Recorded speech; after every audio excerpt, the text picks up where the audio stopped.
My name is Sarah, and I'm 43 years old. For most of my life, I thought family meant loyalty, honesty, and love. I was wrong. But I only discovered the truth when I pressed play on a recording that made my entire family's faces go white with panic. Let me tell you about the moment that destroyed everything I thought I knew. The family meeting was supposed to be about my father's will. We were all gathered in the living room of my childhood home, the big house on Riverside Drive where I'd grown up. My mother sat in her usual chair by the window. My older brother, David, stood by the fireplace with his arms crossed. My younger sister, Jennifer, sat on the couch looking nervous. And my Uncle Robert, my father's brother, sat in Dad's old armchair like he owned it. I was the last to arrive. When I walked in, everyone went quiet, too quiet. "Sarah," my mother said, her voice cold, "we need to talk about your father's estate." My father had died 3 months earlier. Heart attack. Sudden. He was only 75. I was still grieving, still waking up some mornings and forgetting he was gone. "What about it?" I asked, sitting down in the only empty chair. David cleared his throat. "We've been going through Dad's papers, his will, his accounts, everything, and we've made some decisions." "What kind of decisions?" "The house is going to be sold," my mother said flatly. "The money will be divided between your brother, your sister, and myself." I felt like someone had punched me in the stomach. "What? But Dad left the house to all of us, the will says." "The will is complicated," Uncle Robert interrupted. "Your father had debts you don't know about, medical bills, business loans. The only way to pay them off is to sell the house and split what's left." "That's not true," I said, my voice shaking. "I saw Dad's financial records 2 months before he died. He didn't have any major debts. He'd paid off the house years ago. What are you talking about?" David's face turned red. "Sarah, you don't understand how these things work. You're not good with money. You've never been good with business. We're handling this." "I'm not a child," I said, standing up. "I have a right to know what's happening with Dad's estate. I'm his daughter, too." "A daughter who barely visited him the last 5 years," Jennifer said quietly, but her words cut like a knife. "That's not fair. I lived 3 hours away. I called him every week. I came whenever I could." "But you weren't here," my mother said, and there was something cruel in her voice. "David was here. Jennifer was here. They took care of your father when he was sick. You were too busy with your own life." Tears stung my eyes. That wasn't true. I'd offered to move back home to help with Dad. They'd told me it wasn't necessary. They'd told me they had everything under control. "So what are you saying?" I asked. "That I don't deserve anything because I didn't live close enough?" "We're saying," Uncle Robert said, leaning forward, "that the 3 of them deserve a bigger share because they did the work. You'll get something, Sarah, a small amount, but the house and the majority of the estate will go to the people who actually took care of your father." I looked at my brother, my sister, my mother. They all stared back at me with cold eyes. Eyes that said, "We've already decided. Your opinion doesn't matter." "No," I said. "I want to see Dad's will, the real one. I want to see these supposed debts. I want to see everything." "You don't trust us?" David asked, his voice dangerous. "Should I?" That's when I pulled out my phone. My hand was shaking so badly I almost dropped it. I scrolled through my recordings until I found the right one. The one I'd made 2 weeks earlier when I'd had a feeling something was wrong. "Before we go any further," I said, my voice steadier than I felt, "I think everyone should hear something." "What are you talking about?" my mother asked. "I'm talking about this." I pressed play.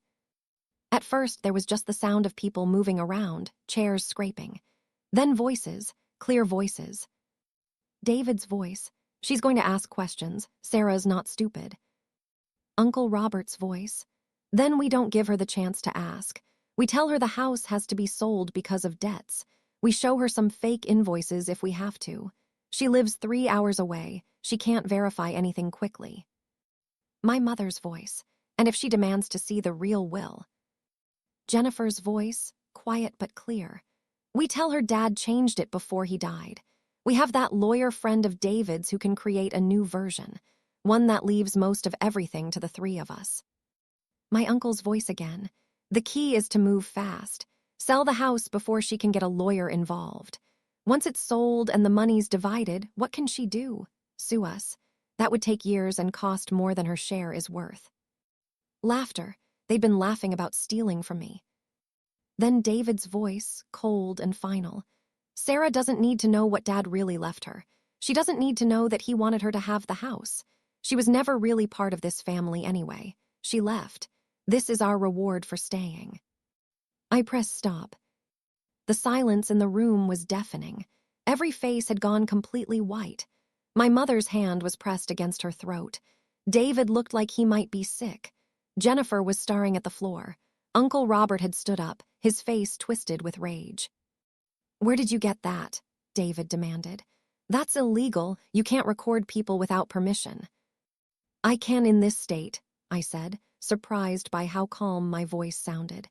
"It's a one-party consent state, and I was present when this conversation happened. You just didn't know I was listening." "You were spying on us," my mother gasped. "No," I said. "I came over 2 weeks ago to help pack up Dad's things, remember? You told me you'd be out shopping, Jennifer, but you weren't. None of you were. You were all here in the dining room planning how to steal my inheritance. I heard you through the door, so I recorded it." "Sarah," Jennifer started, her voice pleading. "Don't," I interrupted. "Don't you dare try to explain this away. I just heard you admit that Dad wanted me to have the house. I heard you admit you were going to forge a new will. I heard you admit you were creating fake debts to force a sale. That's fraud. That's theft. That's criminal." Uncle Robert took a step toward me, his face red. "You little—" "Don't," I said, holding up my phone. "This recording is already backed up to the cloud. If anything happens to me, if you try to threaten me or hurt me, copies will automatically be sent to the police and to 3 different lawyers. So don't even think about it." I'd learned that trick from a crime show. I didn't actually have it set up that way, but they didn't know that. "What do you want?" David asked through clenched teeth. "I want the truth," I said. "All of it. I want to see Dad's real will. I want to see his real financial records. I want to know exactly what he left and who he left it to. And if you've already stolen anything or moved any money, I want it returned. Immediately." "And if we refuse?" Uncle Robert asked. "Then I take this recording to the police and to a lawyer, and I make sure that all of you are charged with fraud, forgery, and conspiracy to commit theft. Is that what you want?" My mother stood up slowly, gripping the arm of her chair. "How dare you threaten your own family?" "How dare you try to steal from me?" I shot back. "I'm Dad's daughter. He was my father. And you were planning to take everything he wanted to leave me and lie about it. You were planning to forge documents and create fake debts and push me out of my own family. And you're asking how I dare." The room was silent, except for the sound of my mother's sharp breathing. "Get out," she finally said. "What?" "Get out of this house. Now you're not welcome here." "This isn't your house to kick me out of," I said. "Not until we settle the estate, not until I see that will." "The will is none of your business until we decide it is," David said. "Mom told you to leave, so leave." "I'm not leaving until—" "Leave, or I'll call the police and have you removed for trespassing," Uncle Robert said. I looked at each of them, my family, the people who were supposed to love me. They looked at me like I was their enemy. "Fine," I said. "I'll leave, but this isn't over, not even close." I walked out of that house with my phone clutched in my hand and my whole body shaking. I sat in my car for 20 minutes, crying so hard I could barely breathe. They'd tried to steal from me, my own family. They'd planned it. They'd laughed about it. They'd been willing to commit crimes to keep me from getting what my father had wanted me to have. But why? What was in that will that they were so desperate to hide? What had my father left me that they wanted so badly? I had to find out, and I had to do it before they destroyed the evidence. But I didn't know where to start. I didn't know which lawyer had Dad's will. I didn't know where he kept his important papers. I'd been shut out of all of that. I drove home to my apartment 3 hours away, my mind racing. I needed help. I needed someone who knew about wills and estates and fraud. I needed a lawyer. The next morning, I called every estate lawyer in my father's town. Most of them had never heard of him. But the seventh one I called, a woman named Patricia Morrison, her assistant put me on hold for a very long time. When she came back on the line, her voice was careful. Ms. Morrison says she can see you today at 3 o'clock. Can you make it? Yes, I said immediately. I'll be there. I drove back to my hometown, my stomach in knots. Why had Patricia Morrison agreed to see me so quickly? Did she know something? Her office was in a nice building downtown.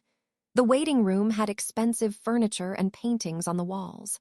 I sat there nervously until a woman in her 50s with short gray hair came out. Sarah, she asked. Yes. Come with me. I followed her into her office. She closed the door and gestured for me to sit. You're looking for information about your father's will, she said. It wasn't a question. Yes, how did you know? Because I'm your father's lawyer. I handled his estate planning, and I've been trying to reach you for 3 months. My heart started pounding. What? I never got any calls from you. I left messages with your mother, with your brother. I sent letters to the house. I sent emails to the family address your father gave me. No one responded. No one told you I was looking for you. They'd blocked her. They'd kept her messages from reaching me. Ms. Morrison, I said, my voice shaking, what's in my father's will? She looked at me for a long moment. Then she opened a drawer and pulled out a folder. Your father came to see me 6 months before he died, she said. He wanted to update his will. He was very specific about what he wanted to happen to his estate. And he left almost everything to you, Sarah. The house, his savings, his investments, everything except some small gifts to your brother and sister. The total value is approximately $2.3 million. I felt the room start to spin. $2.3 million. Dad had left me over $2 million. But why? Why so much to me and not to them? Patricia Morrison's face was sad. He said in our meetings that your siblings had shown their true colors over the years. He said they only came around when they wanted money. He said your mother had become bitter and greedy. He said you were the only one who called him just to talk, who remembered his birthday without expecting gifts, who loved him for himself and not for what he could give you. Tears started streaming down my face. Dad had known. He'd seen what they were really like. There's more, Patricia said gently. Your father also left a letter for you. He made me promise to get it to you personally, not to leave it with the family. She handed me an envelope, my father's handwriting on the front. For Sarah, my brightest light. My hands were shaking so badly I could barely open it, but I did, and I read. My dearest Sarah, if you're reading this, I'm gone. I'm sorry I can't be there for you anymore.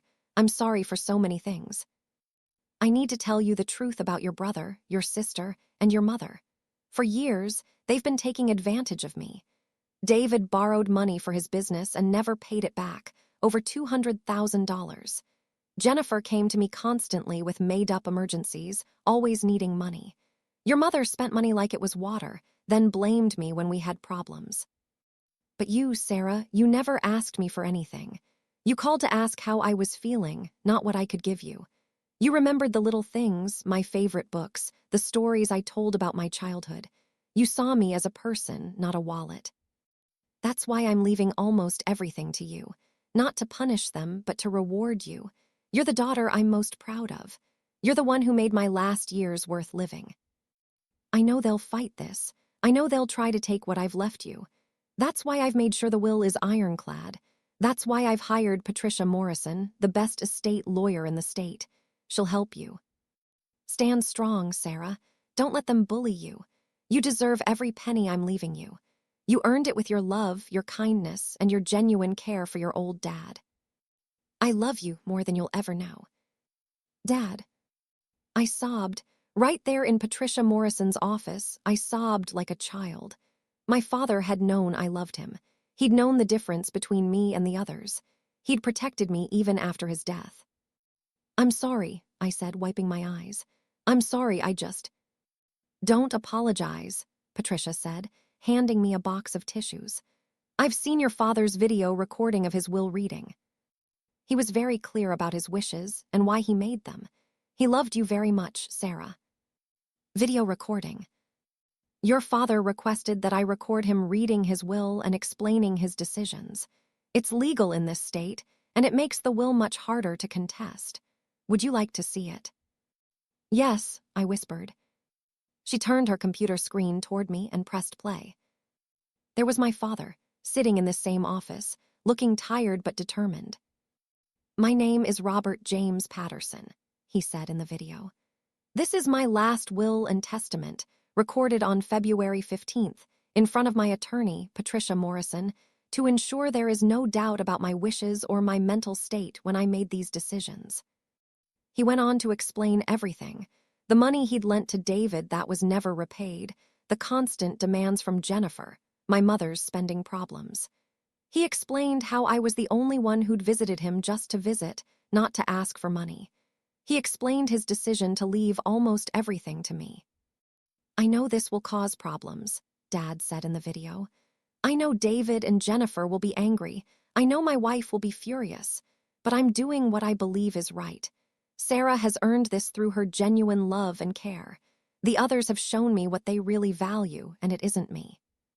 The video ended. They were planning to forge a new will, I said quietly.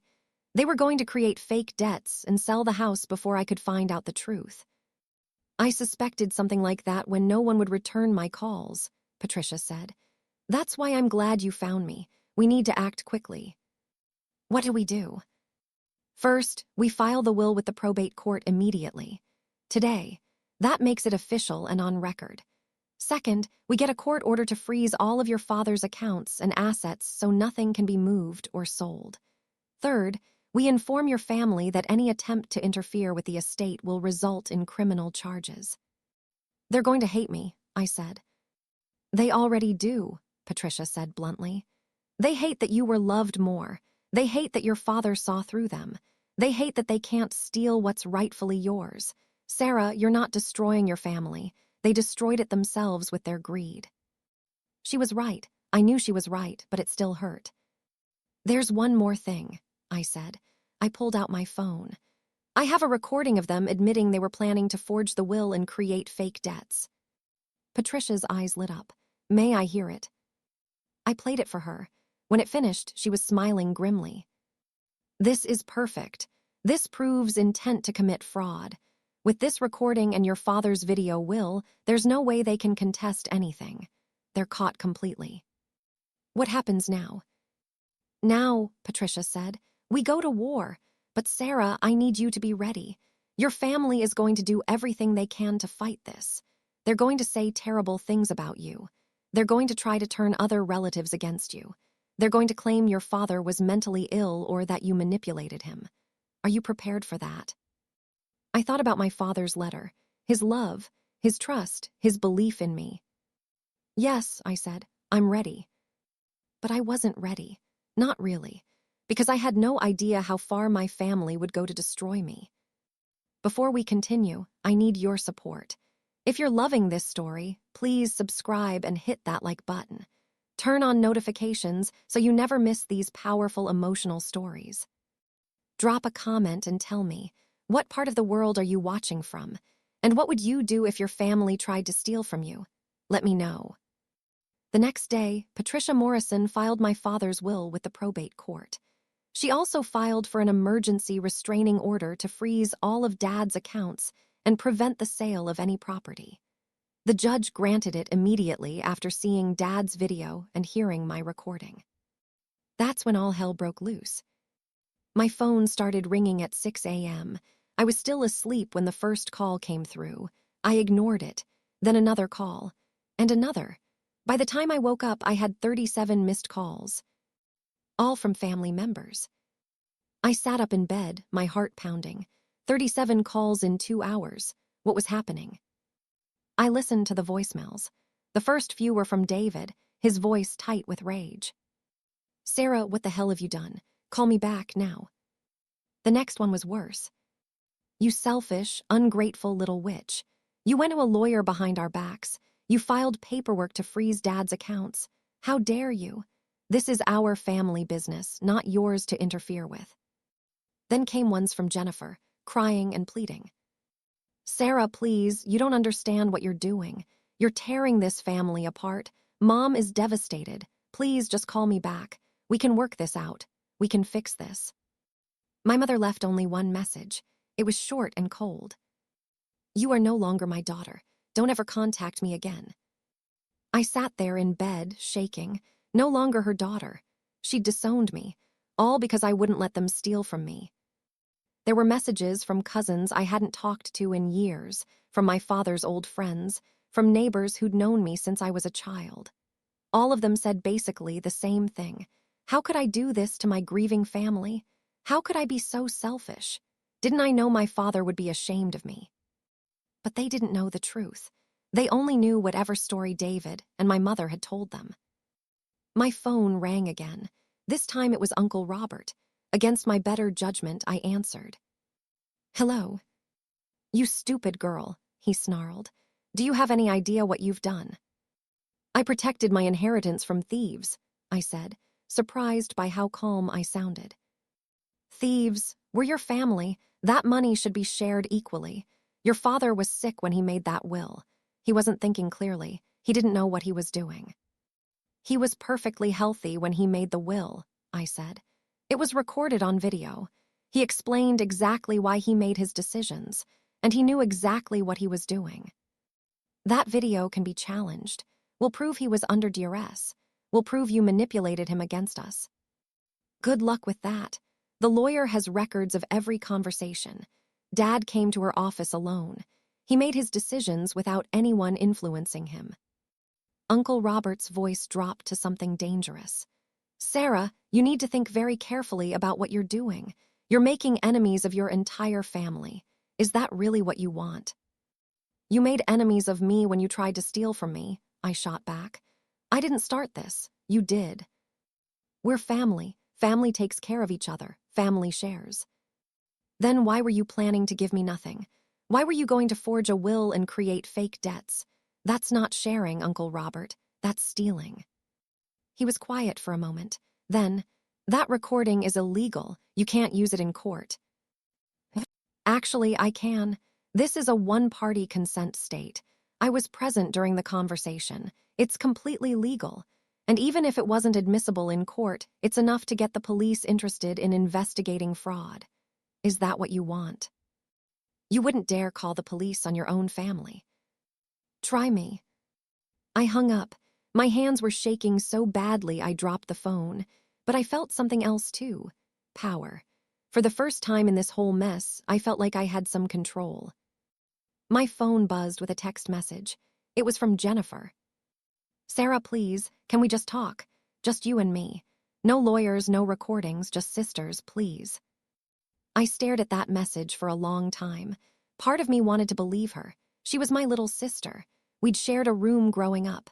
She'd been my best friend when we were kids. But she'd also been in that dining room, planning to steal from me. She'd laughed about it. I texted back, there's nothing to talk about. The will is filed. The assets are frozen. If you have something to say it through lawyers.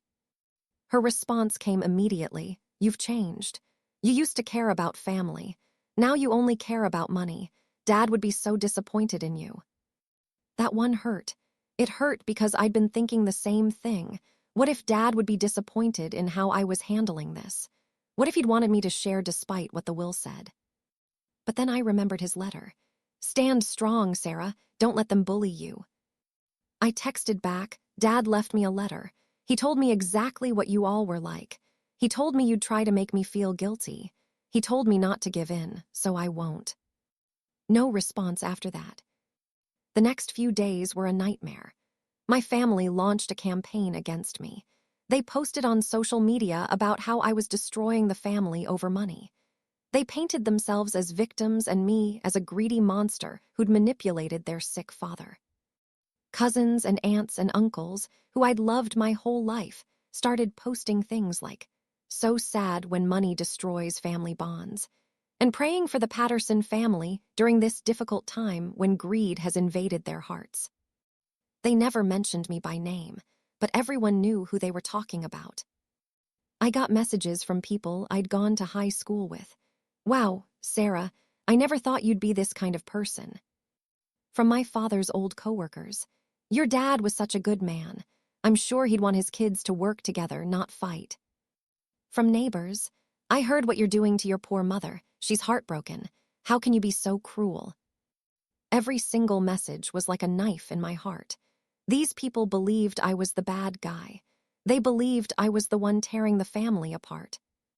I wanted to defend myself. I wanted to post my father's letter, to share the recording of them planning to commit fraud. But Patricia Morrison had warned me not to. Don't engage on social media, she'd said firmly. Anything you say can and will be used against you. Let them rant. Let them make themselves look bad. The truth will come out in court. But it was so hard. So incredibly hard to stay silent while my name was being destroyed. On the third day after filing the will, I got a knock on my apartment door. When I looked through the peephole, I saw my sister Jennifer standing there alone. I opened the door but left the chain on. What do you want? Please, Sarah, can I just come in? I drove 3 hours to see you. Just give me 5 minutes, please. She looked terrible. Her eyes were red from crying. Her hair was messy. She looked like she hadn't slept in days. Against my better judgment, I opened the door. She came in and immediately started crying.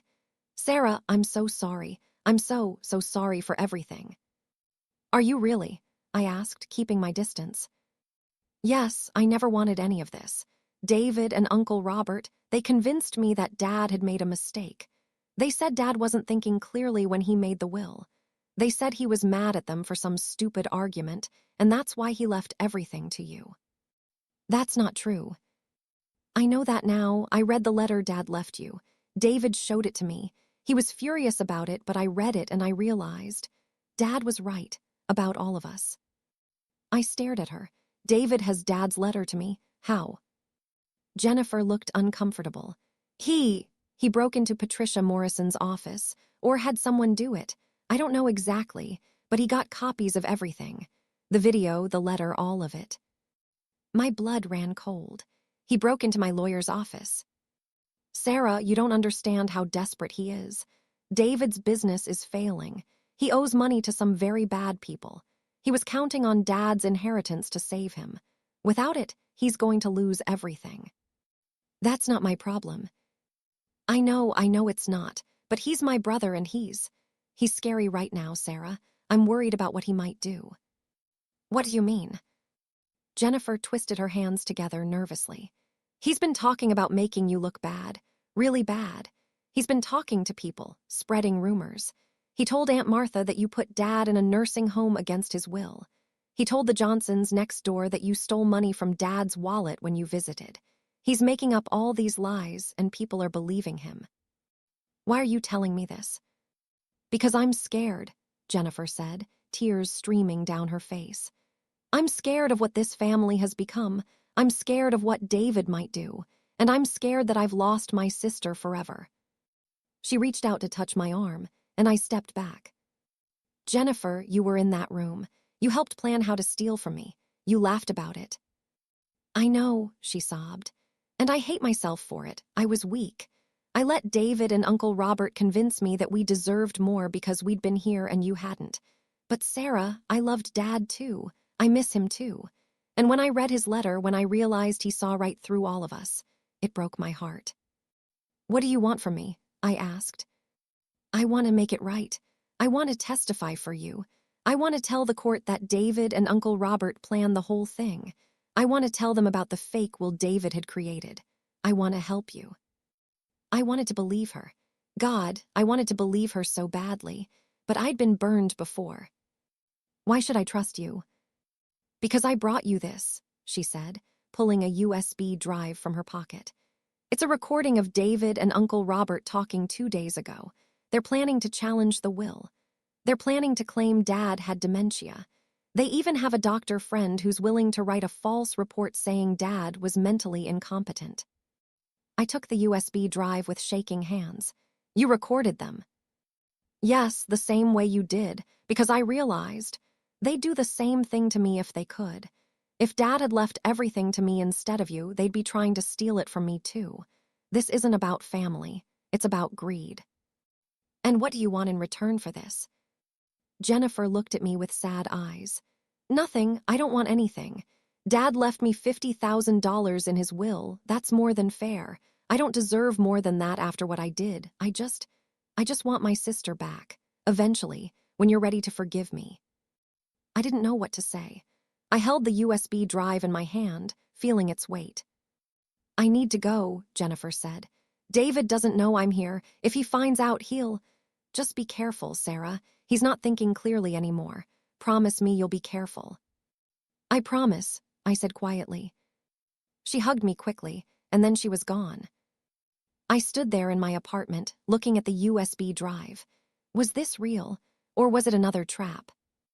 I called Patricia Morrison immediately. I need to see you right away, I said. Jennifer just brought me something, and she told me David broke into your office. There was a sharp intake of breath. He did what? She said he broke in or had someone break in. He got copies of Dad's letter and the video. That son of a... Patricia stopped herself. Get over here now and bring whatever Jennifer gave you. An hour later, I was in Patricia's office. She'd already called the police about the break-in. They were coming to take a report and dust for fingerprints. We watched the video on the USB drive Jennifer had given me. It was worse than I'd imagined. David and Uncle Robert were sitting in what looked like David's office. David was drinking heavily, and Uncle Robert was packing. We need that doctor's report by next week, Uncle Robert was saying. If we can prove Dad had dementia, we can invalidate the will. Dr. Chen said he'd do it for $10,000, David said. But we need the money up front. Where are we going to get $10,000? I can liquidate some assets, sell some equipment from the business. It'll hurt, but it's worth it if we win. And what about Sarah's recording? The one where we admitted we were planning to forge the will. David laughed, a cold, bitter laugh. Who's going to believe it's real? We'll say she edited it. We'll say she used AI to fake our voices. We'll discredit it completely. And if that doesn't work, then we go to Plan B. What's Plan B? David leaned forward, his face hard. We make Sarah's life so miserable that she gives up. We turn the entire family against her. We spread rumors about her in town. We make her unemployable. We destroy her reputation so completely that she'll be willing to settle for whatever we offer just to make it stop. Uncle Robert nodded slowly. That could work. She's always been weak, always cared too much about what people think. Exactly. We hit her where it hurts, her reputation, her relationships, her sense of belonging. We make her regret ever going against this family. And if she still doesn't give up? David's face went dark. Then we consider more permanent solutions. My blood ran cold. Is he threatening to hurt me? Patricia's face was grim. It sounds that way. This is now officially a police matter, Sarah. We need to get you protection. Protection, like a bodyguard. Like a restraining order at minimum. Possibly police protection, depending on what they determine is a credible threat. I felt sick. My own brother was threatening me. My own family wanted to destroy me. There was a knock on the door. 2 police officers came in, a man and a woman, both looking serious. Ms. Morrison, we're here about the break-in. What followed was 3 hours of questioning, watching videos, listening to recordings. The police officers' faces got grimmer and grimmer as they heard everything. Ms. Patterson, the female officer said, we're going to need you to come down to the station and file a formal report. What your family is doing. This is serious. This is conspiracy to commit fraud, attempted theft, breaking and entering, and now what sounds like threats against your safety. Are you going to arrest them? I asked. We need to build a case first, but yes, there will likely be arrests, multiple arrests. I should have felt victorious, but I just felt sad. My family was going to be arrested. My brother might go to jail. And for what? Money, greed, pride. There's one more thing, I said quietly. I pulled out my phone. My mother left me a voicemail. She said I'm no longer her daughter. She disowned me. I played the message for them. The officers listened, their faces unreadable. Save all of these messages, the male officer said. Every voicemail, every text, every social media post. They're evidence of a campaign of harassment. How did my life turn into this? I asked, more to myself than to anyone else. Patricia put a hand on my shoulder. You didn't do this, Sarah. They did. You're just refusing to be their victim. That night, I couldn't sleep. I kept thinking about David's face on that video, the coldness in his eyes, the way he'd talked about destroying me like it was just business. When had he become this person? When had my brother, who used to build sandcastles with me at the beach, turned into someone who could threaten his own sister?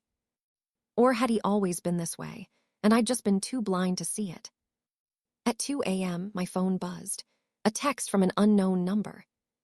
You think you're so smart with your recordings and your lawyer, but you're going to lose everything. Your reputation, your family, your peace of mind. We're going to make you wish you'd never been born. This is just the beginning.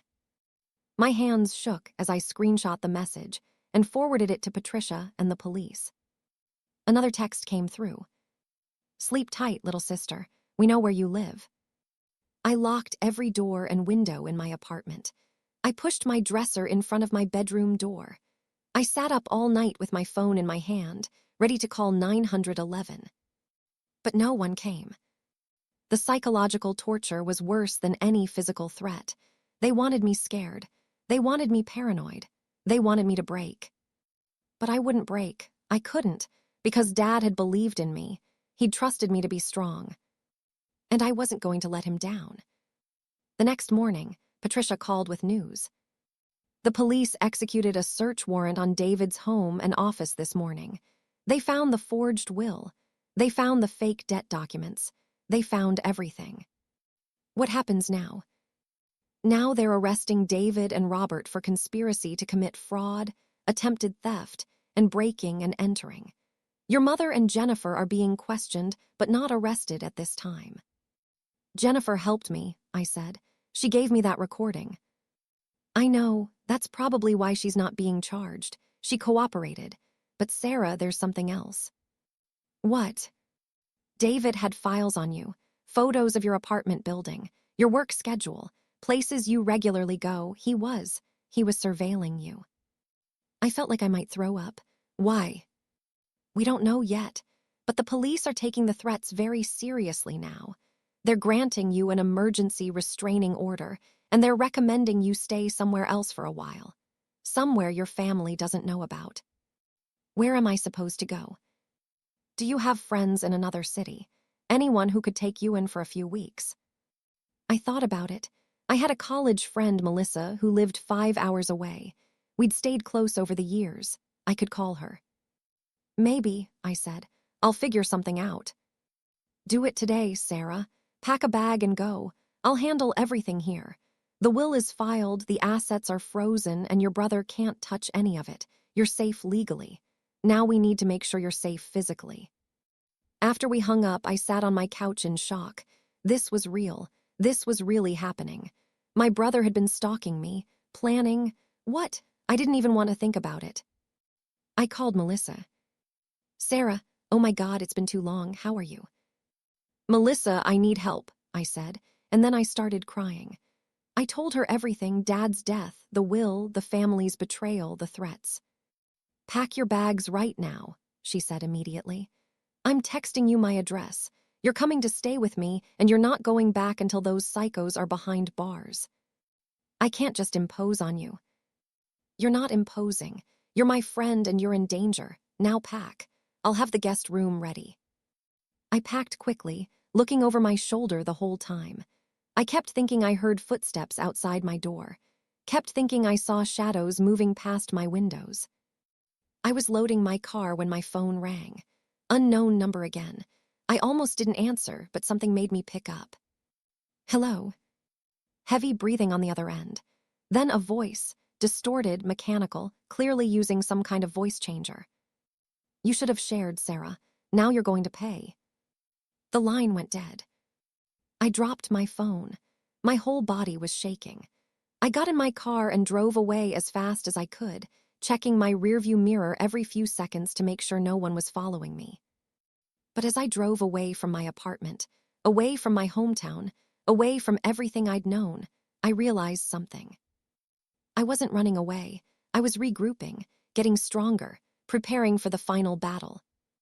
Because this wasn't over, not by a long shot. And when I came back, I was going to make sure my family faced justice for everything they'd done. This story is getting intense.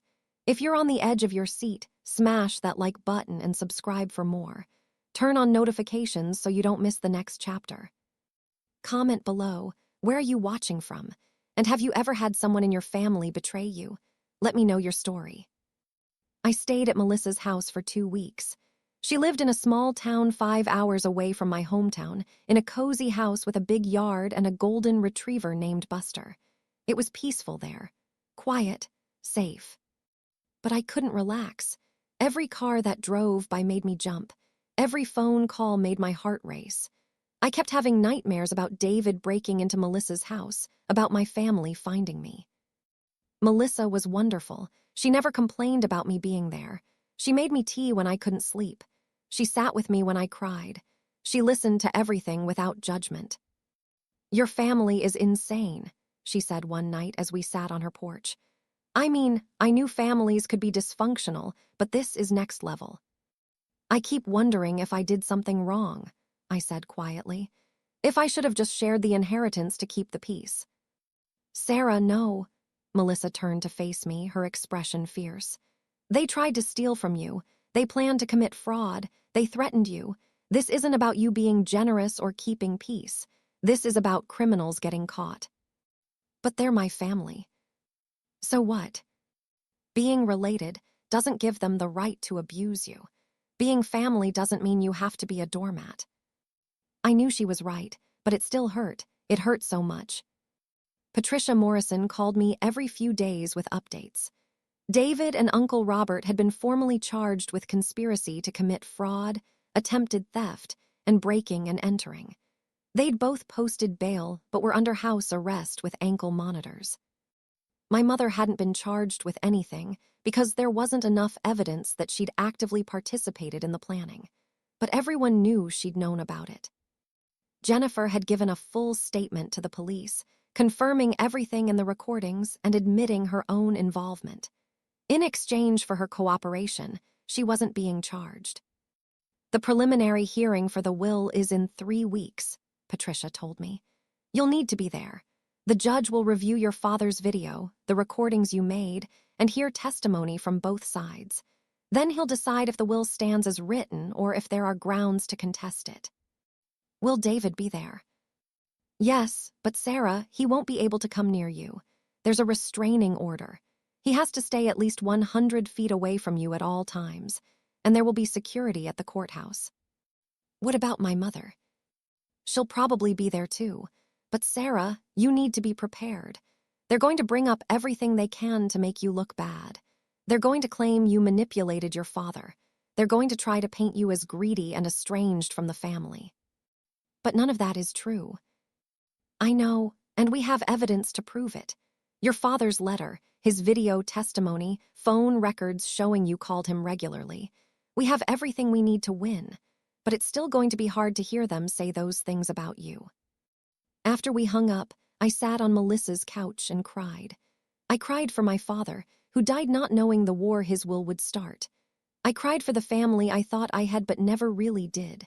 I cried for the innocence I'd lost when I heard that first recording. "Sarah," Melissa said gently, "there's something I need to tell you." I looked up. "What?" "Your mother called me. I don't know how she got my number, but she called 3 times today while you were in the shower." My blood ran cold. "What did she say?" "She wanted to know if you were here. She said she just wanted to talk to you to work things out. She sounded sweet, concerned, like a worried mother." "It's an act," I said immediately. "She's trying to find out where I am." "I know, I didn't tell her anything. But Sarah, she knows we're friends. She knows I'm one of the people you might go to. You're not as hidden as we thought." That night, I barely slept. I kept imagining David showing up at Melissa's door, kept imagining my family surrounding the house. At 3 a.m., I heard something. A car door closing outside, footsteps on gravel. I sat up in bed, my heart pounding. Buster, who slept in my room, started growling low in his throat. I grabbed my phone and crept to the window. In the dim light from the street lamp, I could see someone standing at the end of Melissa's driveway, just standing there, watching the house. I couldn't see their face, but I could see their silhouette. Tall, male, about David's build. I called 911 with shaking hands. 911, what's your emergency? Someone is outside my friend's house, just standing there, watching. I have a restraining order against my brother, and I think it might be him. The dispatcher took Melissa's address and said officers were on their way. I stayed at the window, watching. The figure didn't move, just stood there in the darkness, staring at the house. 10 minutes later, police cars pulled up with lights flashing. The figure ran. The officers chased them, but whoever it was disappeared into the woods behind Melissa's neighborhood. The police searched for an hour but found no one. They did find footprints in the dirt at the end of the driveway. Large footprints, men's shoes. We'll increase patrols in this area, the officer told me, and I'm going to file a report about this incident. If your brother is violating the restraining order, that's a serious offense. He could go back to jail. After the police left, Melissa and I sat in her kitchen drinking coffee, neither of us able to go back to sleep. You can't stay here, Melissa said quietly. I want you to, but Sarah, they found you. It's not safe. Where am I supposed to go? What about a hotel, under a fake name, just until the hearing? I can't afford to stay in a hotel for 3 weeks. Then I'll pay for it, or Patricia can. Someone needs to keep you safe. I can't keep running, I said, my voice breaking. I can't keep hiding. This is insane. What did I do to deserve this? You did nothing wrong, Melissa said firmly. You did nothing wrong, Sarah. They're the ones who are wrong. They're the ones who should be hiding. The next day, Patricia called with more bad news. Sarah, there's been a development. Your family has hired a very expensive lawyer, Margaret Blackwell. She's known for winning impossible cases. She's good, really good. How can they afford her? David said his business was failing. I don't know, maybe they took out loans. Maybe other family members are contributing. But Sarah, this means they're serious. They're going all in to contest the will. Can they win? Patricia was quiet for a moment. With Margaret Blackwell, there's always a chance. She'll try to prove your father was mentally incompetent. She'll try to discredit the video. She'll attack your character. She'll use every trick in the book. But we have evidence. Evidence can be interpreted different ways. A good lawyer can twist anything. That's why I need you to be completely honest with me right now. Is there anything in your past that they could use against you? Any arrests, any scandals, any secrets they might know about? I thought hard. No, I've never been arrested, never been in serious trouble. I had some credit card debt in my 20s, but I paid it off. I've never done drugs, never cheated on my taxes. I'm boring, Patricia, painfully boring. Good, boring is good. What about your relationship with your father in the last few years? Did you ever fight? Were there any arguments they could twist? I tried to remember. We disagreed about politics sometimes, about religion, but we never fought. Even when we disagreed, it was respectful. He'd call me his bleeding heart liberal, and I'd call him my stubborn old conservative, but it was always loving, always with humor. What about visits? How often did you see him? Not as often as I wanted. I lived 3 hours away. I have a full-time job, but I called him twice a week, every week for the last 5 years. I visited at least once a month, sometimes more. I was there for his birthday every year. I came for Christmas. I sent him cards and books and little gifts all the time. Do you have proof of that? Phone records, credit card statements showing purchases sent to his address? Yes, I save everything. Good, send it all to me. Every scrap of evidence that shows you had a good relationship with your father. We're going to need it. After we hung up, I spent hours going through my files. I found phone bills showing calls to Dad's number, credit card statements showing gifts I'd sent him. I even found every card and letter he'd ever sent me, saved in a box in my closet. One letter in particular made me cry. It was from my birthday 2 years ago. My dearest Sarah, happy 41st birthday to my favorite daughter. Don't tell your sister I said that, ha ha. I was thinking today about when you were born. You were the easiest baby, you hardly ever cried.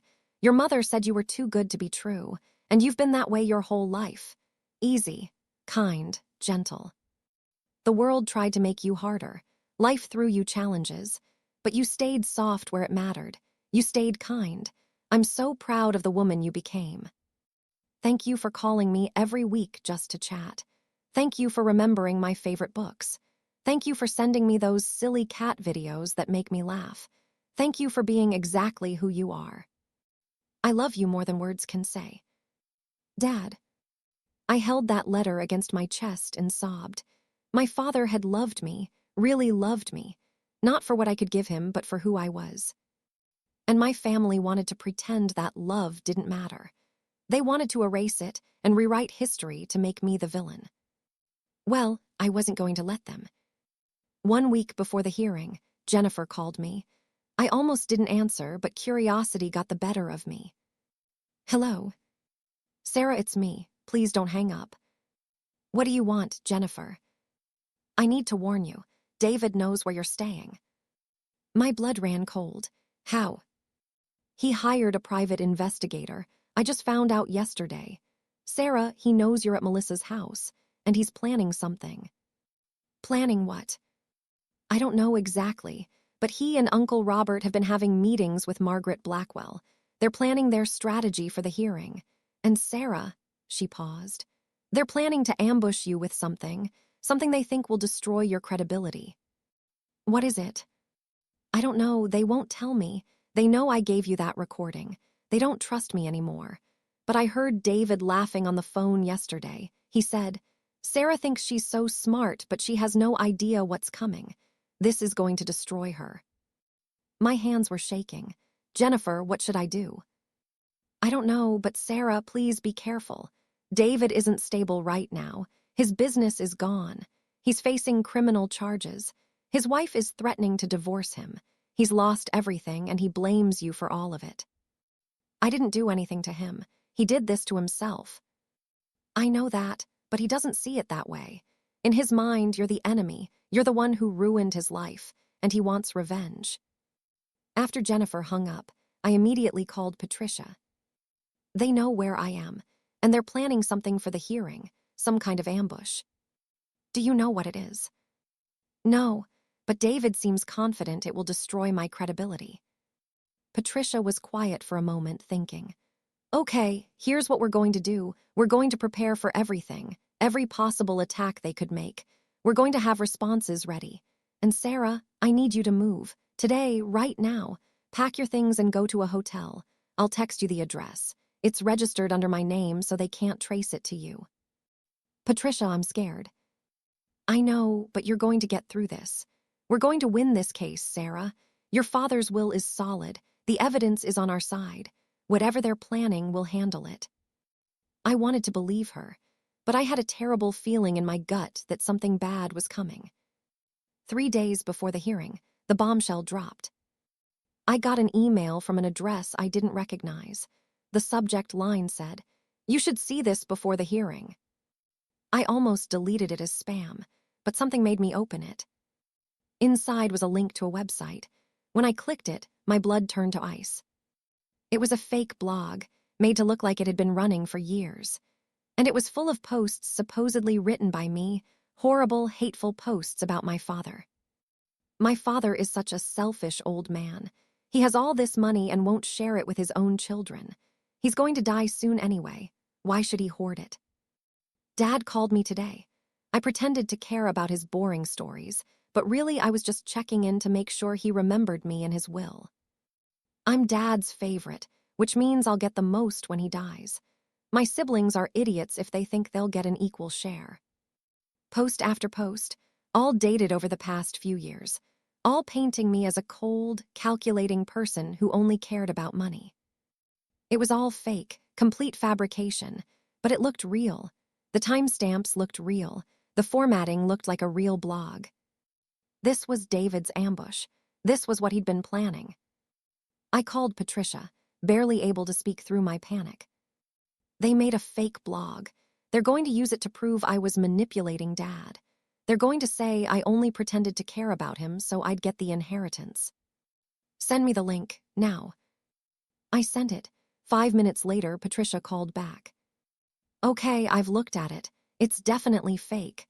The domain was registered 3 weeks ago, even though the posts are backdated to make it look older. We can prove it's fake. But will the judge believe us? What if he thinks I'm lying? What if? Sarah, breathe. This is a desperate move. It's sloppy. We can prove it's fake easily. They've made a mistake. Are you sure? I'm sure. In fact, this might actually help us. It shows how far they're willing to go to discredit you. It shows their desperation. But I couldn't shake the feeling of violation. They'd created fake words and put them in my mouth. They'd manufactured evidence to destroy me. What kind of family does that? The night before the hearing, I couldn't sleep. I lay in the hotel bed, staring at the ceiling, thinking about everything that had happened. 6 months ago, I'd had a family.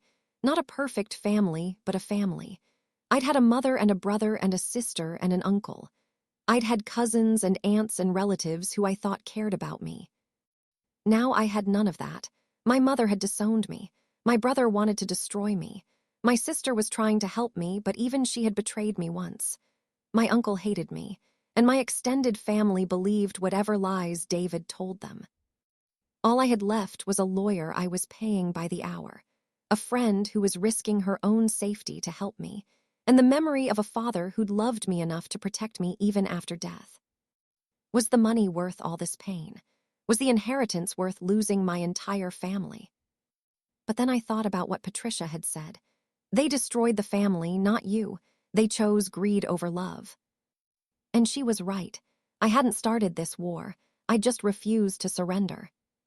At 3 a.m., my phone buzzed with a text from an unknown number. Tomorrow you're going to stand in front of that judge and lie about our father. You're going to pretend you loved him when really you only loved his money. But we know the truth. And soon, everyone else will too. You're going to lose everything, Sarah. Everything. I didn't respond, but I took a screenshot and sent it to Patricia and the police. Another text came through immediately. I hope it was worth it. I hope every penny of that blood money was worth destroying your family. Dad would be ashamed of you. That one hurt, because part of me wondered if it was true. Would Dad be ashamed of how I was handling this? Would he be disappointed that I couldn't find a way to make peace with my family? But then I remembered his letter. Stand strong, Sarah. Don't let them bully you. He'd known this would happen. He'd known they'd try to guilt me and threaten me and break me, and he'd told me to stand strong. So that's what I was going to do. At 6 a.m., I got up and got dressed. I put on my best suit, a navy blue one that made me look professional and confident. I did my makeup carefully. I pulled my hair back into a neat bun. I looked in the mirror and barely recognized myself. I looked older, harder, tired. But I also looked strong. Patricia picked me up at 8 a.m. We drove to the courthouse in silence. When we pulled into the parking lot, I saw them. My entire family, standing on the courthouse steps like a wall of judgment. My mother in black like she was at a funeral. David in an expensive suit, his face hard and cold. Uncle Robert beside him, arms crossed. Jennifer standing slightly apart from them, looking miserable. And behind them, at least 20 other relatives. Aunts, uncles, cousins, all staring at me with hostile eyes. "Are you ready?" Patricia asked. I took a deep breath. No, but let's do this anyway. We got out of the car and walked toward the courthouse. Every step felt like walking through fire. I could feel their eyes on me, could hear their whispers. There she is, the money-grubbing daughter. Can't believe she's doing this to her own mother.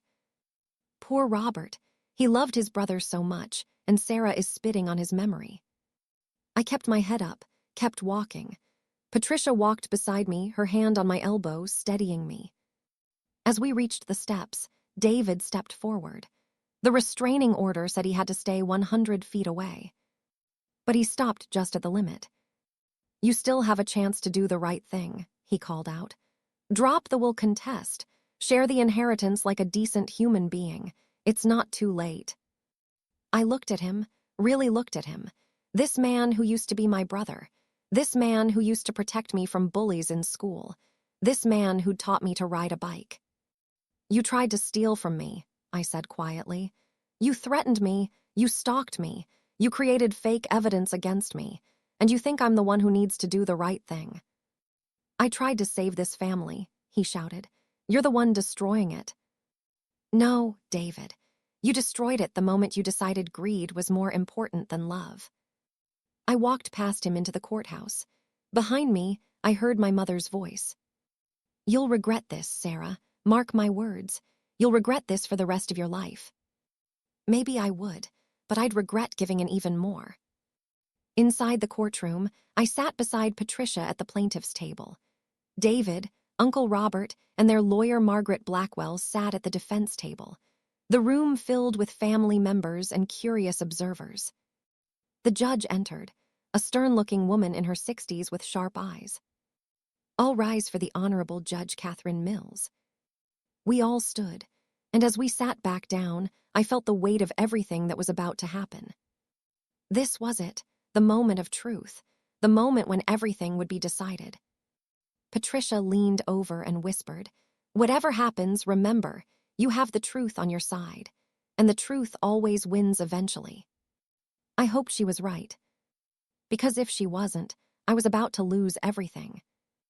We're getting so close to the explosive conclusion. Like and subscribe if you're Team Sarah. Hit that notification bell. Drop a comment. Where are you watching from? And what do you think is going to happen? Will Sarah win? Let me know your predictions. Judge Mills looked out over the courtroom with sharp, calculating eyes. She shuffled through papers on her desk, then looked up. "We're here today for the preliminary hearing regarding the estate of Robert James Patterson, deceased. The question before this court is whether the will dated February 15th should be recognized as valid or whether there are grounds to contest it." She looked at both tables. "Ms. Blackwell, you're representing the contestants. Please present your opening statement." Margaret Blackwell stood up. She was exactly what I'd expected, tall, elegant, with silver hair and a sharp suit. She smiled at the judge like they were old friends. "Your Honor, thank you. We're here today because a great injustice has been done. My clients, the loving wife and devoted son of Robert Patterson, have been virtually written out of his will due to the manipulative influence of his daughter, Sarah Patterson." I felt Patricia's hand on my arm steadying me. "Don't react," her touch said. "Stay calm." "We will prove," Margaret continued, walking toward the center of the courtroom like she owned it, "that Sarah Patterson deliberately isolated her father from his family in his final years. We will prove that she manipulated him into believing his wife and son didn't care about him. We will prove that she used psychological tactics to ensure she would inherit the bulk of his estate." She turned and pointed directly at me. "That woman sitting there isn't a grieving daughter. She's a calculating manipulator who saw her father as nothing more than a source of money, and we have evidence to prove it." Patricia stood up, her voice calm and strong. "Your Honor, if I may respond." "Proceed, Ms. Morrison." "Everything Ms. Blackwell just said is fiction. Complete fiction. We have video testimony from Mr. Patterson himself, recorded just 6 months before his death, explaining his decisions in his own words. We have documentation proving Sarah maintained a close, loving relationship with her father, and we have recordings, made by Sarah herself, that prove the contestants planned to commit fraud against her." Margaret Blackwell's confident smile faltered slightly. "Most importantly," Patricia continued, "we have Mr. Patterson's own written words explaining why he made the decisions he made. This isn't a case about manipulation. This is a case about 3 people who showed their father who they really were, and a father who responded accordingly." Judge Mills nodded. "I've reviewed the preliminary documents from both sides. Ms. Blackwell, call your first witness." We called David Patterson to the stand. My brother stood up and walked to the witness stand. He was sworn in, promising to tell the truth. I wondered if he even understood what truth meant anymore. Margaret Blackwell approached him with a gentle, sympathetic expression. "Mr. Patterson, tell us about your relationship with your father." David's voice was thick with emotion. "My father was my hero, my best friend. I lived close to him my whole adult life. I had dinner with him twice a week. I helped him with house repairs. I drove him to doctor's appointments. I was there for him." "And what about your sister Sarah? What was her relationship with your father like?" "She barely visited, maybe once every few months. She'd call occasionally, but it was always quick. She was too busy with her own life to care about Dad." "Liar," the words screamed in my head, but I stayed silent. "Did you notice any changes in your father's behavior in his last year?" "Yes," David said, and I could hear the false sadness in his voice. "He became paranoid. He started saying strange things about the family only caring about his money. He accused us of being greedy when all we'd ever done was love him." "Do you believe your father was in his right mind when he made this will?" "No," David said firmly. "I think he was confused. Maybe the medications he was on affected his thinking. He wasn't himself." "Thank you, Mr. Patterson. No further questions." Patricia stood up for cross-examination. She walked toward David slowly, her eyes never leaving his face. "Mr. Patterson, you stated that you had dinner with your father twice a week. Is that correct?" "Yes." "And during these dinners, did you ever ask your father for money?" David shifted in his seat. "Occasionally, for business purposes." "How much money did you borrow from your father in the 5 years before his death?" "I don't remember exactly." "Would it surprise you to know that bank records show you borrowed over $200,000 from your father?" The courtroom erupted in whispers. Judge Mills banged her gavel. "Order." David's face went red. "That was for investments. I was going to pay him back." "But you never did you?" The business had some setbacks. I needed more time." "Mr. Patterson, did you tell your father you were going to pay him back?" "Of course I did." "But you didn't. In fact, you asked him for more money just 2 months before he died, didn't you? And he refused. That's when your relationship with him changed." "Wasn't it?" "That's not." "Your Honor, I'd like to submit into evidence these bank statements showing numerous transfers from Robert Patterson to David Patterson, totaling $237,000, with no repayment." Patricia handed papers to the judge. Margaret Blackwell stood up. "Objection, this is irrelevant too." "It's completely relevant," Patricia said. "It establishes motive for why David Patterson might want to contest a will that doesn't favor him." "I'll allow it," Judge Mills said, reviewing the documents. Patricia turned back to David. "Mr. Patterson, 3 months after your father died, did you meet with your sister, your mother, and your uncle to discuss your father's estate?" "Yes, we had a family meeting." "And during that meeting, did you discuss forging a new will?" David's eyes went wide. "No, that's a lie." "Really?" Patricia walked back to our table and picked up a tablet. "Your Honor, I'd like to play a recording for the court." "Objection." Margaret Blackwell was on her feet. "We weren't notified about any recording." "It's evidence of fraud, Your Honor. Sarah Patterson made this recording when she overheard her family planning to steal her inheritance. It's legal under this state's one-party consent law." Judge Mills looked interested. "I'll allow it, but Ms. Morrison, I hope this is going somewhere." "It is, Your Honor." Patricia pressed play. The courtroom went silent as the voices filled the air. David's voice, clear as day. "She's going to ask questions. Sarah's not stupid." Uncle Robert's voice. "Then we don't give her the chance to ask. We tell her the house has to be sold because of debts. We show her some fake invoices if we have to." I watched David's face go pale. I watched my mother, sitting in the gallery, put her hand over her mouth. I watched Uncle Robert stand up like he was going to leave, but the bailiff motioned for him to sit down. The recording continued. Every word. Every plan to commit fraud. every laugh at my expense. When it ended, the silence in the courtroom was deafening. Judge Mills looked at David with cold eyes. "Mr. Patterson, you just testified under oath that you never discussed forging a will. Would you like to revise that testimony?" David opened his mouth, closed it, opened it again. That recording could be fake. AI can make anything sound real now." "The recording was made 4 months ago," Patricia said, "before the current AI voice technology became widely available. We have a forensic audio expert who can testify that it's authentic. We also have testimony from Jennifer Patterson, David's sister, confirming that this conversation took place." Margaret Blackwell looked like she'd been punched. She leaned over to whisper urgently to David, who shook his head violently. "Mr. Patterson," Judge Mills said, her voice like ice, "I'm going to ask you one more time. Did you and your family members discuss forging a will to defraud your sister?" David looked at his lawyer, looked at Uncle Robert, looked at me, and I saw the moment he realized he'd lost. "I want to invoke my Fifth Amendment right against self-incrimination," he said quietly. The courtroom exploded. The judge banged her gavel repeatedly. "Order, order in this court." When it was finally quiet, Judge Mills looked at Margaret Blackwell. "Counselor, do you have any other witnesses?" Margaret stood up slowly. She looked like a woman watching her case crumble before her eyes. "Your Honor, may we have a brief recess to consult with our clients?" "You have 15 minutes.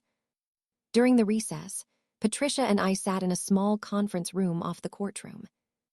"That went well," she said, allowing herself a small smile. "Is it over?" "Not yet, but we've destroyed their credibility. The judge heard David admit he borrowed hundreds of thousands from your father and never paid it back. She heard him take the fifth when asked about fraud, and she heard that recording. Whatever else they try to present, they're fighting uphill now." "They still have that fake blog," I said nervously. "Let them present it. We can prove it's fake in 5 minutes. Sarah, you're winning. Let yourself believe that." When we returned to the courtroom, Margaret Blackwell looked grim but determined. "Your Honor, we'd like to call Sarah Patterson to the stand." My heart jumped into my throat. Patricia squeezed my hand. "Just tell the truth. That's all you need to do." I walked to the witness stand on shaking legs. I was sworn in, my voice barely audible as I promised to tell the truth.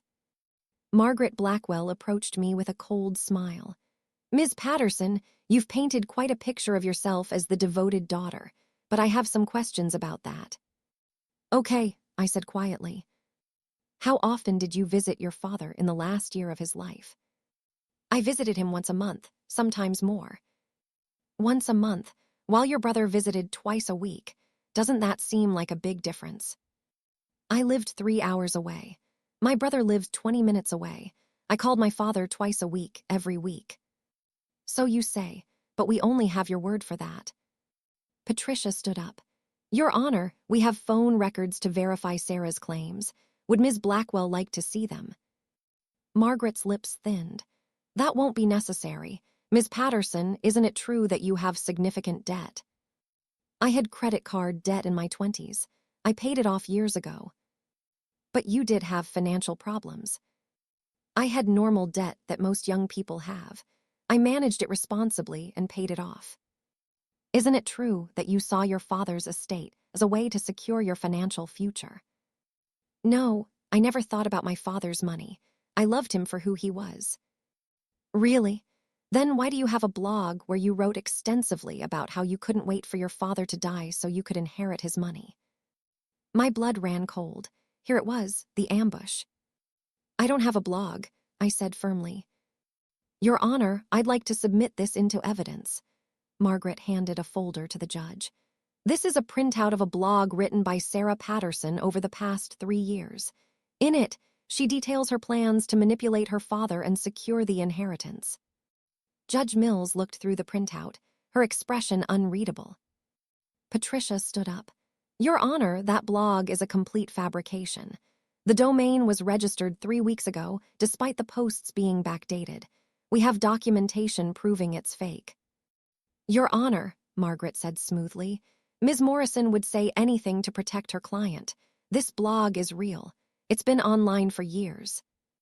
Then you won't mind, Patricia said, if we call our computer forensics expert to testify about when the domain was actually registered and when the posts were actually created. Margaret hesitated. That won't be necessary. I think it is necessary, Judge Mills said. This is a serious accusation. If this blog is real, it would significantly impact Ms. Patterson's credibility. If it's fake, then someone has committed a crime by creating false evidence. Ms. Morrison, call your expert. Patricia called Dr. Michael Chen, a computer forensics specialist. He took the stand and explained in simple terms how he'd analyzed the blog. The domain was registered 23 days ago, he said. The posts appear to be backdated, but the actual creation dates of the files are all within the last month. Additionally, the IP address that created the blog traces back to a coffee shop in the same town where David Patterson lives. Could Ms. Patterson have created this blog herself to make it look like her family was framing her? Margaret asked desperately. No, the IP addresses show the posts were created from multiple locations in Mr. David Patterson's hometown. None of them trace back to Ms. Sarah Patterson's city or any location she frequents. Could someone have used a VPN to make it look like? The technical signature doesn't match VPN usage, Dr. Chen said patiently. This blog was created by someone in David Patterson's area using multiple computers, possibly at libraries or coffee shops, to avoid using their home IP address. But they weren't sophisticated enough to hide all the digital fingerprints. Margaret Blackwell sat down heavily. She whispered something to David, who put his head in his hands. Judge Mills looked at me. Ms. Patterson, you may step down. I returned to my seat beside Patricia, my legs barely holding me up. Your Honor, Patricia said, standing up, we'd like to play Mr. Robert Patterson's video testimony now. Proceed. The lights dimmed, and the video began. My father appeared on the screen, sitting in Patricia's office, looking directly at the camera. My name is Robert James Patterson, he said. I'm making this video to ensure there's no confusion about my final wishes and why I made the decisions I made. For the next 20 minutes, my father explained everything. He talked about David's constant requests for money. He talked about Jennifer's made-up emergencies. He talked about my mother's spending and her coldness toward him in his final years. And then he talked about me. Sarah is different, he said, and his voice got soft. She calls me just to talk. She remembers my birthday without needing a reminder. She sends me books she thinks I'd like. She asks about my day, about my health, about my feelings. She sees me as a person, not a bank account. Tears ran down my face as I watched him. I know my family will be angry about this, Will, Dad continued. I know they'll say I was confused or manipulated, but I'm making this video to prove I'm in my right mind. I'm making clear, deliberate choices based on years of observation. I'm leaving my estate primarily to Sarah because she earned it through her genuine love and care. He looked directly into the camera. And if my other children are watching this, let me say this. I gave you every chance to show me who you really were. You chose to show me greed, manipulation, and selfishness. Sarah chose to show me love. That's why she gets what she gets. You get what you earned, which is very little. The video ended. The courtroom was silent except for the sound of people crying. I was crying. Even the judge wiped at her eyes. Your Honor, Patricia said quietly, we also have a letter Mr. Patterson wrote to Sarah before his death. With your permission, I'd like Sarah to read it aloud. Go ahead.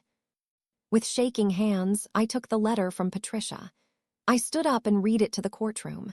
Every word, every expression of love, every acknowledgement of my siblings' true natures. When I finished, I looked up at David. He was staring at the floor, his face red with shame, or maybe anger, I couldn't tell. Your Honor, Patricia said, the evidence is overwhelming. Mr. Patterson was of sound mind. He made his decisions deliberately. He left detailed explanations of why he made them. Meanwhile, the contestants have been caught planning fraud, creating false evidence, and lying under oath. We move that the will be accepted as written and that criminal charges be filed against David Patterson and Robert Patterson for attempted fraud and evidence tampering." Judge Mills sat back in her chair, thinking. The silence stretched on forever. Finally, she spoke. "I've seen many estate disputes in my years on the bench, but I've never seen anything quite like this." She looked at David and Uncle Robert. "You two gentlemen planned to commit fraud against a family member. You created false evidence. You lied under oath. These are serious crimes." She turned to me. "Miss Sarah Patterson, I've reviewed all the evidence. Your father's video testimony is clear and compelling. He was obviously of sound mind when he made his will. His reasons for his decisions are well documented and reasonable, and the evidence of your close relationship with him is substantial." My heart pounded. "Therefore," Judge Mills said, "I'm ruling that the will dated February 15th is valid and will be executed as written. Sarah Patterson is the primary beneficiary of her father's estate as he wished. The contest is denied." I felt Patricia grab my hand and squeeze it. We'd won. We'd actually won. "However," the judge continued, "I'm also referring this case to the district attorney for prosecution. Mr. David Patterson and Mr. Robert Patterson, you will likely face criminal charges for conspiracy to commit fraud, attempted theft, and tampering with evidence. You have the right to remain silent and to seek legal counsel." David stood up, his face purple with rage. "This is wrong. That money should be shared. She doesn't deserve." "Mr. Patterson," Judge Mills said sharply, "you need to stop talking. Right now. Anything you say can and will be used against you in a criminal trial." "I don't care. This is." Margaret Blackwell grabbed his arm and pulled him back down, whispering urgently in his ear. Judge Mills banged her gavel. "This hearing is adjourned. Ms. Sarah Patterson, you'll need to work with the estate attorney to finalize probate, but the will is now legally recognized. Court is dismissed." As people started filing out, I sat there in shock. It was over. It was really over. Patricia hugged me tight. "You did it, Sarah. You won." "I didn't do it alone," I said, hugging her back. Thank you for everything." As we left the courtroom, my family was waiting in the hallway. My mother stood in the center, her face twisted with rage. "You've destroyed this family," she screamed at me. "You've destroyed everything." "No, Mom," I said quietly. "You destroyed it. You and David and Uncle Robert. You chose money over love. You chose greed over family. You did this to yourselves. Your father would be ashamed of you. You didn't even watch the video, did you? You didn't listen to what he said. He wasn't ashamed of me, Mom. He was proud of me. He was disappointed in all of you." My mother raised her hand like she was going to slap me, but the bailiff stepped between us. "Ma'am, you need to leave, now." As my mother was escorted away, Jennifer approached me. Her eyes were red from crying. "Sarah, I'm so sorry, for everything. I know I don't deserve forgiveness, but—" "You helped me," I said. "When it mattered most, you told me the truth and you gave me that recording. That took courage. Does that mean, can we maybe try to rebuild, eventually?" I looked at my sister.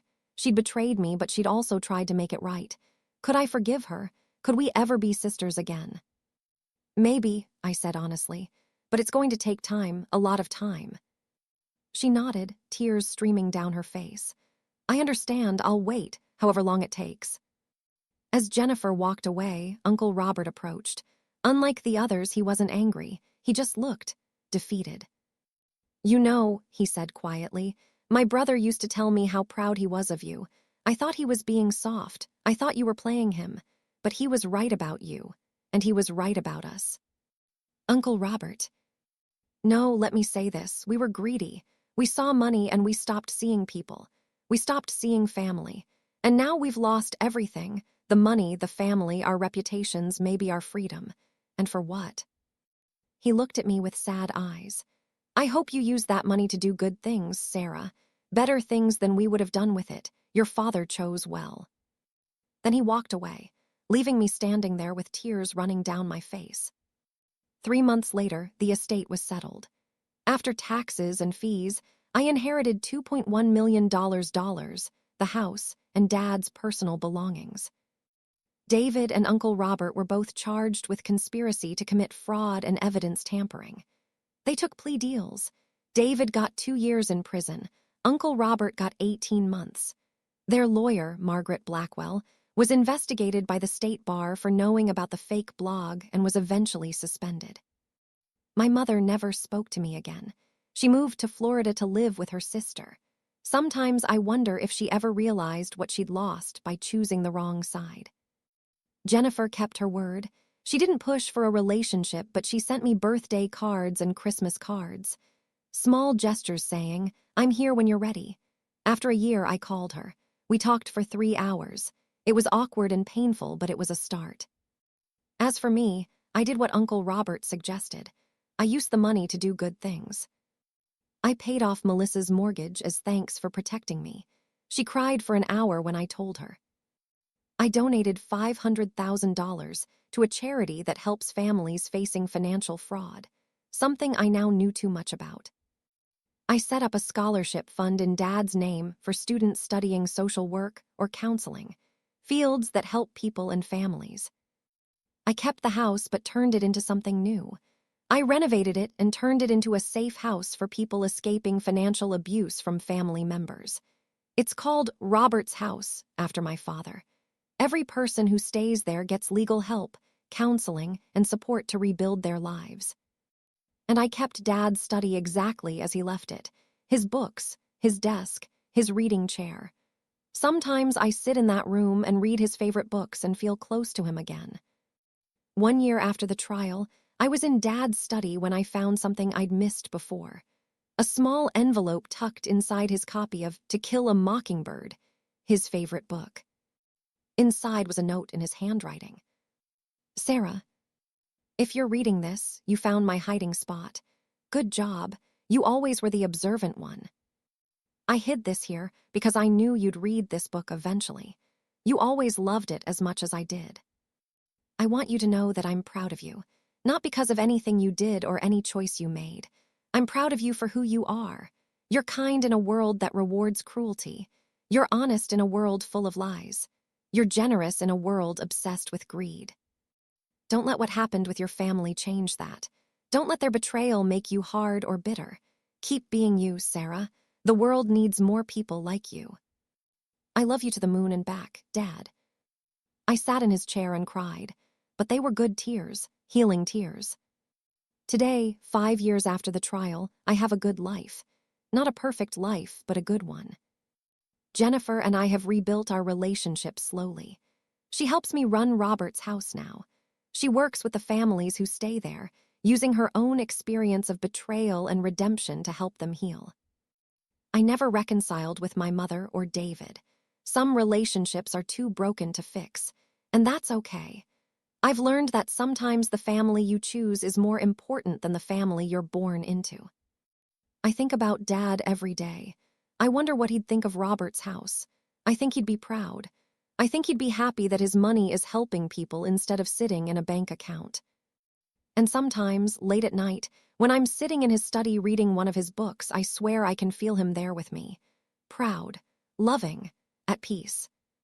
The recording that changed everything, the one I played in that courtroom, is saved on multiple hard drives now. Not because I ever want to listen to it again, but because it's a reminder. A reminder of what greed can do to a family. A reminder of the importance of truth. A reminder that sometimes the hardest thing to do is also the right thing to do. My family tried to silence me. They tried to steal from me, intimidate me, and destroy me. But when I played that secret recording, when I stood up for the truth, when I fought for what my father wanted, I didn't just win a legal case. I won my self-respect. I won my integrity. I won my freedom from people who would have controlled and manipulated me forever. And most importantly, I honored my father's love and trust in me. Was it worth losing my family? I used to ask myself that question every day. Now I know the answer. I didn't lose my family. I lost people who were related to me by blood but who never truly loved me.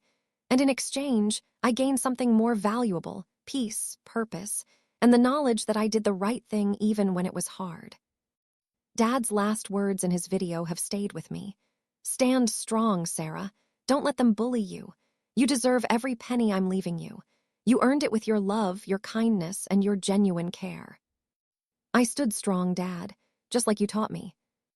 And I hope, wherever you are, you're proud of the woman I've become. Thank you so much for staying with Sarah through this incredible journey. If this story moved you, please like this video and subscribe to our channel. Hit that notification bell so you never miss powerful stories like this. We want to hear from YOU. Where in the world are you watching from? Drop your location in the comments. Have you ever been betrayed by family? How did you handle it? What would you have done in Sarah's situation? Do you think she made the right choice? Remember, family isn't just about blood. It's about respect, love, and treating each other right. Stand up for yourself even when it's hard. The truth always wins in the end. Thank you for being part of our community. Your likes, comments, and subscriptions help us bring you more emotional, powerful stories. Until next time, stay strong, stay kind, and never let anyone silence your truth. See you in the next story.